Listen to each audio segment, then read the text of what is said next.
नमस्कार फ्रेंड्स, कैसे हैं आप सब। आशा करती हूँ सभी बहुत अच्छे होंगे। मैं पूजा वेलकम करती हूँ आपका आपके अपने यूट्यूब चैनल अंकित वास्तु ज्ञान में। फ्रेंड्स, बृहस्पतिवार के दिन भगवान बृहस्पति की पूजा की जाती है, यानी कि विष्णु भगवान की पूजा की जाती है। बृहस्पति देवता को धन, बुद्धि और शिक्षा का देवता भी कहा जाता है।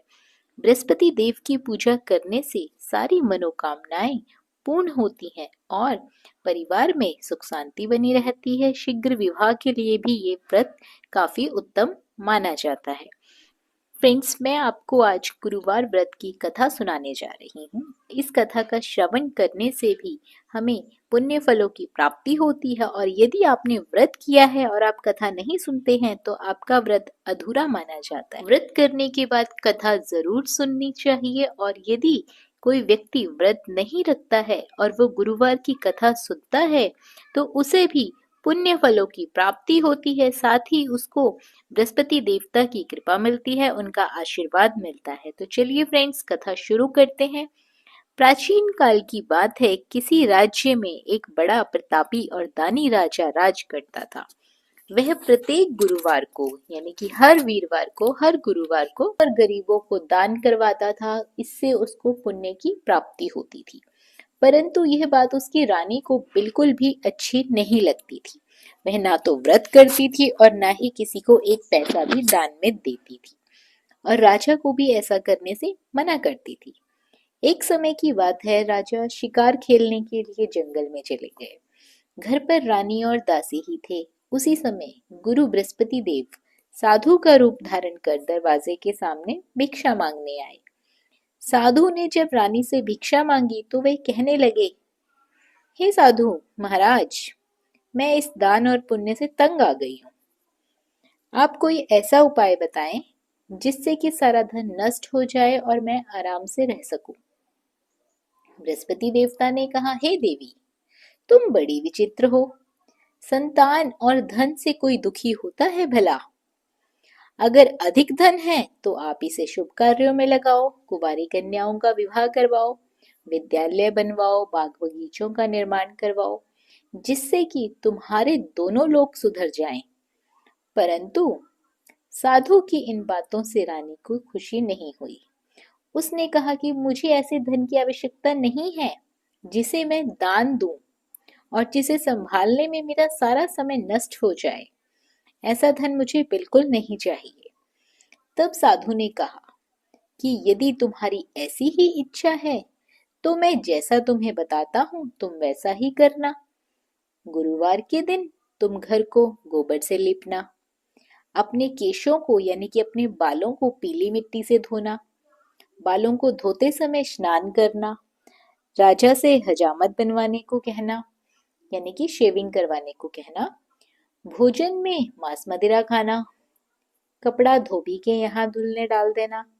इस प्रकार 7 बृहस्पतिवार को यदि तुम ऐसा करती हो तो तुम्हारा सारा धन नष्ट हो जाएगा।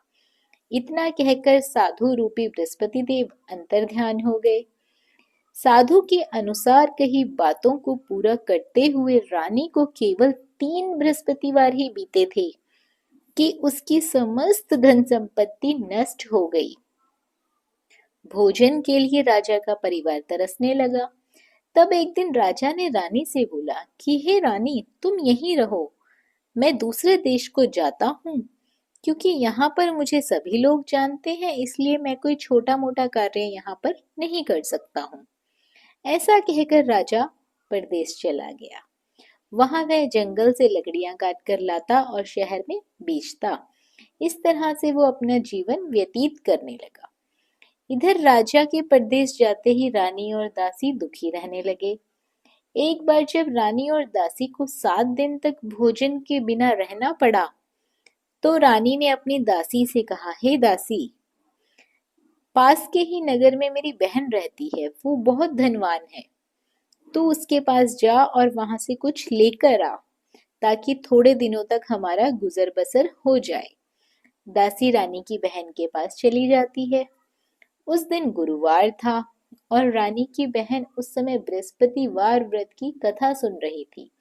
दासी ने कहा, हे रानी, मैं रानी की बहन हूँ। आपकी रानी ने मुझे संदेश लेकर भेजा है। लेकिन रानी की बड़ी बहन ने कोई उत्तर नहीं दिया। जब दासी को रानी की बहन ने कोई उत्तर नहीं दिया तो वह बड़ी दुखी हुई और उसे गुस्सा भी आया। दासी ने वापस आकर रानी को सारी बात बता दी। सुनकर रानी ने अपने भाग्य को बहुत कोसा। उधर रानी की बहन ने सोचा कि मेरी बहन की दासी आई थी, परंतु मैं उससे कुछ बोली नहीं तो इससे वह भी बहुत दुखी हो गई। कथा सुनकर और पूजन को समापन करके वह अपनी बहन के घर चली गई और कहने लगी, हे बहन, मैं बृहस्पतिवार का व्रत कर रही थी। तुम्हारी दासी मेरे घर आई थी, परंतु जब तक कथा होती है तब तक न तो बीच में उठते हैं ना ही बोलते हैं, इसलिए मैं बोली नहीं। कहो दासी, क्यों गई थी? रानी बोली, बहन, तुमसे क्या छिपाऊं, हमारे घर में खाने तक को अनाज नहीं था। ऐसा कहते कहते रानी की आंखें भर गई। उसने दासी समेत पिछले 7 दिनों से भूखे रहने तक की बात बताई। रानी की बहन बोली, देखो बहन, भगवान बृहस्पति देव सबकी मनोकामना पूर्ण करते हैं। शायद तुम्हारे घर में अनाज रखा हो, देखो तो सही। पहले तो रानी को बिल्कुल विश्वास नहीं हुआ, पर बहन के बार बार कहने पर उसने अपनी दासी को अंदर भेजा तो वहां सचमुच का अनाज से भरा हुआ एक घड़ा मिला। यह देखकर दासी बहुत हैरान हो गई और दासी रानी से कहने लगी, हे रानी, जब हमको भोजन नहीं मिलता तो हम व्रत ही तो करते हैं, इसीलिए क्यों ना इनसे व्रत और कथा की विधि पूछ ली जाए ताकि हम भी व्रत कर सकें। तब रानी ने अपनी बहन से बृहस्पतिवार व्रत के बारे में पूछा।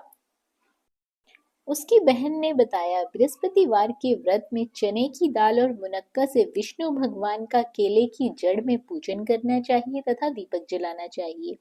व्रत कथा सुननी चाहिए और पीला भोजन ग्रहण करना चाहिए। इससे बृहस्पति देव बहुत प्रसन्न होते हैं। व्रत और पूजन विधि बताकर रानी की बहन अपने घर को लौट गई। 7 दिन के बाद जब गुरुवार आया तो रानी और दासी ने व्रत रखा। घुड़साल में जाकर चना और गुड़ लेकर आई। फिर उससे केले की जड़ तथा विष्णु भगवान का पूजन किया। अब पीला भोजन कहाँ से आए? इस बात को लेकर दोनों बहुत दुखी थे, क्योंकि उन्होंने तो व्रत कर रखा था। इसीलिए बृहस्पति देव उनसे प्रसन्न थे, इसलिए वे एक साधारण व्यक्ति का रूप धारण करके 2 थालियों में सुंदर पीला भोजन दासी को दे गए। भोजन पाकर दासी बहुत प्रसन्न हुई और फिर रानी के साथ मिलकर भोजन ग्रहण करने लगी। उसके बाद वे सभी गुरुवार को व्रत और पूजन करने लगे। बृहस्पति भगवान की कृपा उनके ऊपर बरसने लगी और उनके घर में धन और संपत्ति आती गई। परंतु रानी फिर से पहले की तरह आलस करने लगी। तब दासी बोली, देखो रानी, तुमने पहले भी इसी प्रकार का आलस किया था। तुम्हारे धन रखने में तुम्हें कष्ट होता था, इस कारण सभी धन नष्ट हो गया था। अब जब भगवान बृहस्पति की कृपा से धन मिल रहा है तो फिर तुम इतना आलस क्यों कर रही हो? रानी को समझाते हुए दासी ने कहा कि बड़ी मुसीबतों के बाद हमने यह धन पाया है, इसीलिए हम इसे दान पुण्य में लगाएंगे, भूखे मनुष्य को भोजन कराएंगे और धन को शुभ कार्यों में खर्च करेंगे, जिससे तुम्हारे कुल का यश बढ़ेगा, तुम्हें स्वर्ग की प्राप्ति होगी और पितृ भी प्रसन्न होंगे।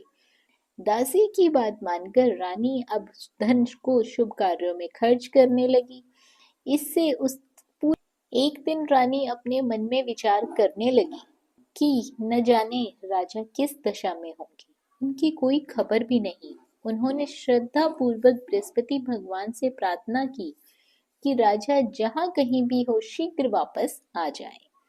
उसी रात्रि बृहस्पति देव ने राजा को स्वप्न में दर्शन दिए और कहा, हे राजा, उठ, तेरी रानी तुझको याद करती है, अपने देश को लौट जा।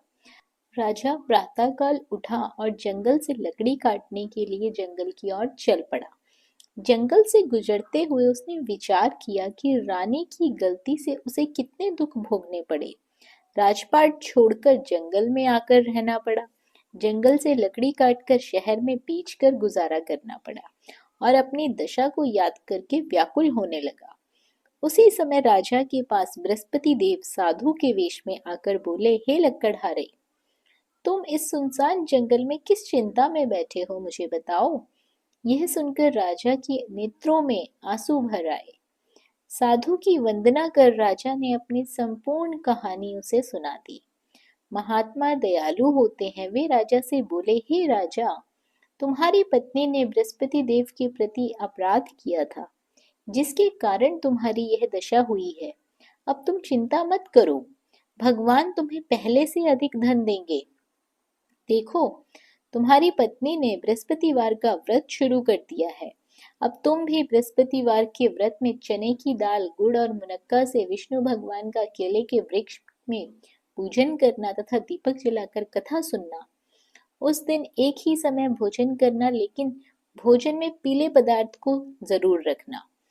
भगवान तुम्हारी सब कामनाओं को पूरा करेंगे। साधु की बात सुनकर राजा बोला, हे प्रभु, लकड़ी बेचकर तो इतना पैसा नहीं बचता जिसके उपरांत मैं भोजन कर सकूं।